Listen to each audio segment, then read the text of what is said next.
In this demo, I'm going to show you how dkNET's FAIR data resources can help you prepare a data management sharing plan and find data repositories for your research data. There is a growing push in the US and Europe supporting the FAIR principles to make data findable, accessible, interoperable, and reusable. dkNET is uniquely poised to accelerate this process. With the release of the new NIH data sharing policy, starting January 25th, 2023, researchers will be required to manage and share all data generated from NIH funding. Many journals already require that data be shared at the time of publication or require that access to data should be specified in the article. dkNET is working to promote best practice and standards for metadata and the data formats. Our goal is to empower NIDDK-supported researchers to share data in compliance with FAIR principles and the new NIH mandate. So to get access to the dkNET's FAIR data resources, go to dkNET.org, click Authentication Report and the FAIR data on the lower left corner. On the next page and on the right side, you will see FAIR data resources. You can now find information for research data management, such as what should be included as a good data management plan and a list of resources about data management plans, such as California Digital Library Data Management Plan tool and other tools.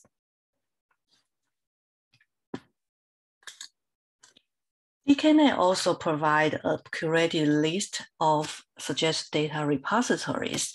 These repositories are recommended by NIDDK domain expert and journals such as Natural Scientific Data, PLOS ONE. It's also recommended by NIH Data Sharing Repository and Science. Here you can find data repository based on different category or different scientific discipline, such as metabolomics, functional genomics, protein sequencing. For example, if you would like to look for data repositories of proteinomics data, you can click proteinomics. Then a list of suggested data repository will be shown. By clicking repository name, it brings you to the repository's website. Under our ID column, you can find information such as dkNET resource report. Then you can check the basic resource information and who else have been using this resource, such as mention list and other information.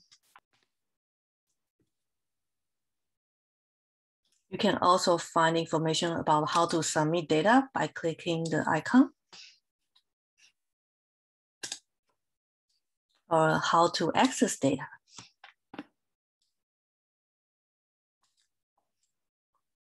There's also information about a standard and guideline. And then we also link you to the FAIR sharing website. So you can find more information there. You can have a quick view to learn about this repository from the description. And you will know the type of data and which journal recommend this repository. In this one is the PLOS ONE and the scientific data. So in addition to this list, back to the top, you can also find other NIDDK project-specific or consortium-specific data and sample repository. You can find institutional repository information. You can find a general repository for all research data types. And you can find information for the identified human clinical research data at this page. If you still need help to find a repository, you can click Request a Data Repository Recommendation. and then fill out the basic information about your data in the Google form, such as, is this data sensitive? Is this data protective? What is the species and the type of data and the size of the data? We will be happy to assist you. We hope you find this tutorial useful. If you have more questions about how to use dkNET, please contact us at info@dkNET.org or use the help desk on the lower right corner of dkNET website.